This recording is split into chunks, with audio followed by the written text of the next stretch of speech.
আঞ্চলিক আবহাওয়া কেন্দ্র কলকাতার দৈনিক আবহাওয়া আপডেট ভিডিওতে আপনাকে স্বাগত।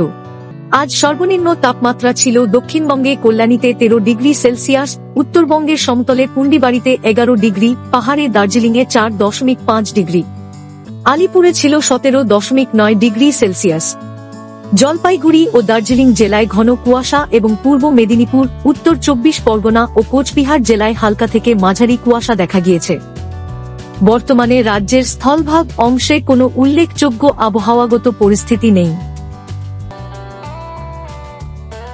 আগামী 7 দিন সর্বত্র প্রধানত শুষ্ক আবহাওয়া দেখা যাবে।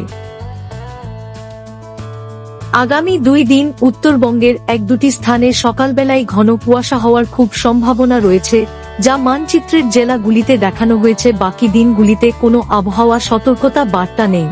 উত্তরবঙ্গের জেলাগুলিতে আগামী 3 দিন কিছু স্থানে এবং তার পরবর্তী 2 দিন 1-2টি স্থানে হালকা থেকে মাঝারি কুয়াশা দেখা যাওয়ার সম্ভাবনা থাকছে। আগামী 2 দিন দক্ষিণবঙ্গের বীরভূম, মুর্শিদাবাদ, নদিয়া, পূর্ব পশ্চিম বর্ধমান, দক্ষিণ 24 পরগনা ও পূর্ব মেদিনীপুর জেলায় 1-2টি স্থানে হালকা থেকে মাঝারি কুয়াশা দেখা যাওয়ার সম্ভাবনা থাকছে। আগামী 7 দিনে পশ্চিমবঙ্গের জেলাগুলিতে রাত্রিকালীন তাপমাত্রায় উল্লেখযোগ্য কোনো পরিবর্তনের সম্ভাবনা নেই। আবহাওয়া সম্পর্কিত আরও আপডেটের জন্য আমাদের অফিসিয়াল ওয়েবসাইটটি অনুসরণ করুন।